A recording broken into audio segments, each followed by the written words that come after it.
Now, the EFF is calling on the City of Joburg to end the Pikitup strike. They're also calling for intervention by residents. In studio with me is the EFF's Johannesburg Regional Chairperson, Lumko Mabona, that is. Thank you so much for your time, Lumko. Firstly, let's just begin with the statement that you issued, citing that there may be sinister reasons behind the continuation of the strike. Tell us about what exactly you think is going on here. Well, thanks, Katie, for having me.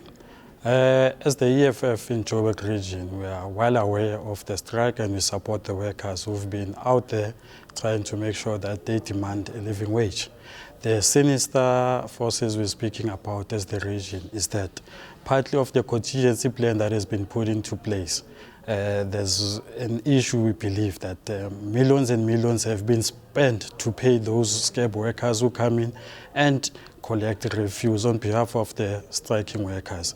And we believe that the city is actually keeping that going on to make sure that those who benefit in terms of the money that is being spent on a daily basis continue to benefit, while the workers are not getting their demands met by the city. If you recall well, they met in December to speak about these issues, and there was a political facilitation agreement that was agreed by all involved, and the city has not kept into that.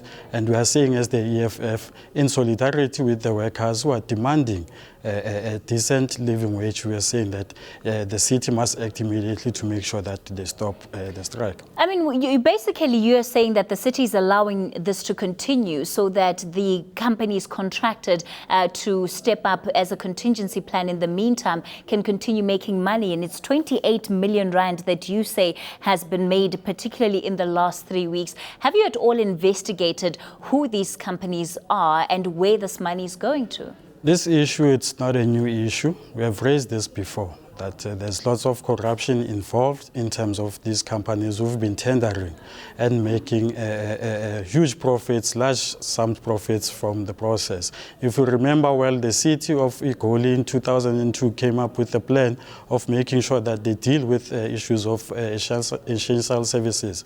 And with this one of waste management being a critical aspect of the services that is being offered the city, is the only remaining service where actual work is being done.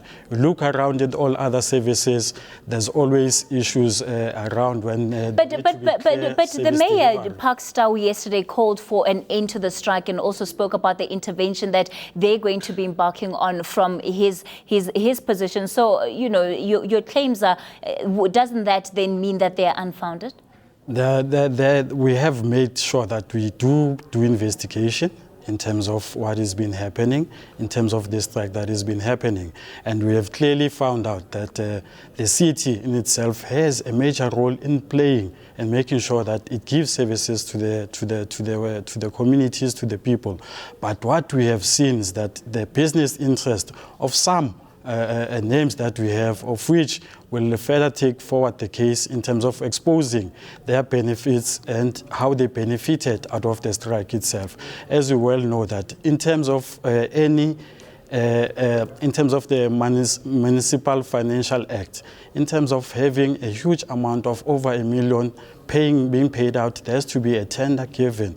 Now we said that let them put forward the evidence to say these were the people who tendered for the contingency plan, and that has been coming forth from the City of Johannesburg. So we have a strong belief that there's a case there that we need to actually pursue. All right. Very lastly, tell us about the call that you're making to Johannesburg residents in terms of supporting these workers. We can no longer continue to pay for substandard services that we have been receiving from the city. We are calling for the residents of Johannesburg in particular to rally behind the workers. We have many of them who are staying in our community who have actually raised families, 8 or 9 in a family with a slowly salary paid of about 3,000 to 4,000. And these people have been dedicated, making sure that they keep the city clean. We are saying, as the ratepayers, as the residents of Johannesburg, let's make sure that we pay for services that are standard. And you look at the constituency plan, they have high priority areas. Your Deep Slot is not a priority area, and many other townships are not priority areas. So we are saying to this, especially to our residents, these are our workers, these are our people, these are our grannies, and these are our mothers that we need to support, because they are the ones who bring food on the table, and we are fully behind them to making sure that they get a living, decent wage where they can be able to take their kids to school. Now, they won't be able to do that while we have people who are benefiting out of their demands. Lumko Mabona, that's where we'll leave it for this morning. The EFF's Johannesburg regional spokesperson, a different take on the Pikitup strike and a call for residents to refrain from paying their municipal accounts until the issues at Pikitup have been completely resolved.